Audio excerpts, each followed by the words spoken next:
Are women treated equally in any profession? Do women receive the same recognition as men? Male collegiate basketball players are eligible for the draft in the National Basketball Association, NBA, after their freshman year or when they are 1 year removed from high school.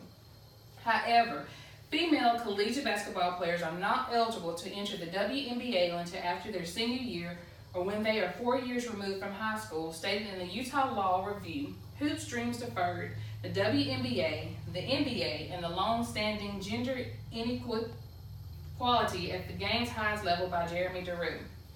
20 Facts About U.S. Inequality That Everyone Should Know states that over the last 30 years, wage inequality in the United States has increased substantially, with the overall level of inequality now approaching the extreme level that prevailed prior to the Great Depression.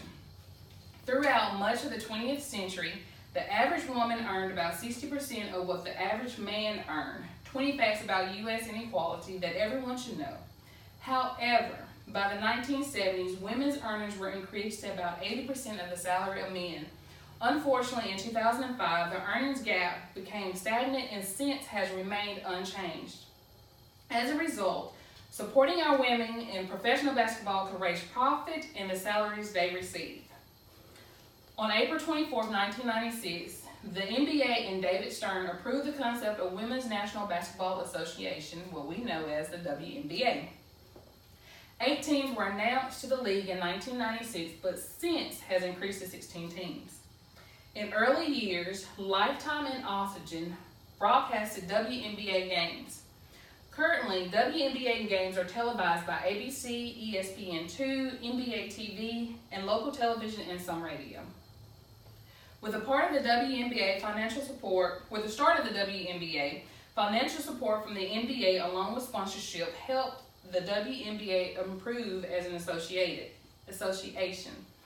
Stated by Jeremy DeRue in Hoop Dreams Deferred, the WNBA, the NBA, and the long-standing gender inequality at the game's highest level.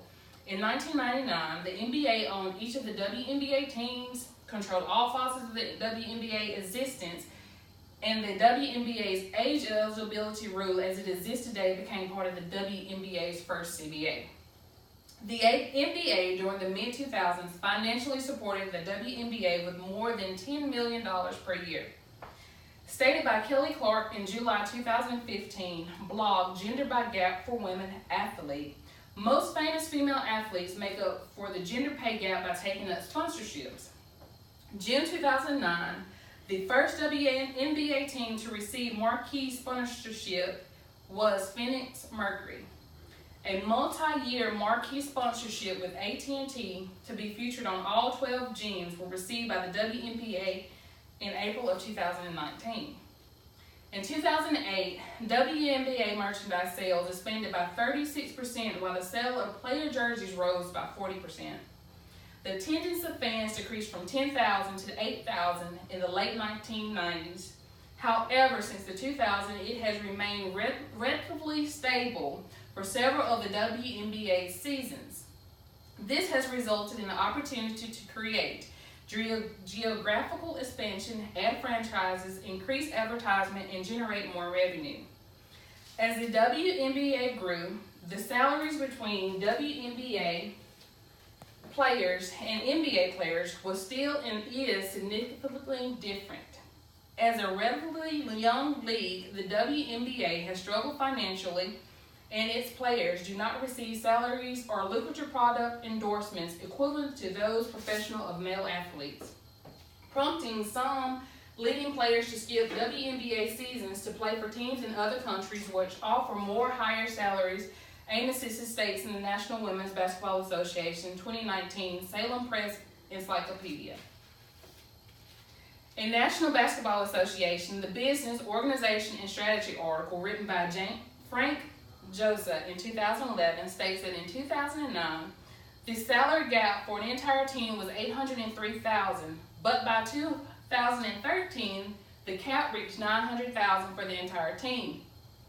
Also being stated by Frank Josa that in 2010, the minimum salary for a 3+ year experienced player was $51,000, while the maximum salary for a 6+ year experienced player was $99,000. In hoops, dreams deferred, the WNBA, the NBA, and the long-standing gender inequality of the game's highest level by Jeremy DeRue. Salary for a rookie in the first season of a 3-year guaranteed contract is between $38,900 and $49,600. Players earn supplemental income by playing in European, Australian, and Chinese women's basketball leagues. WNBA players are rewarded bonuses for certain achievements, which can vary between $5,000 and $10,000.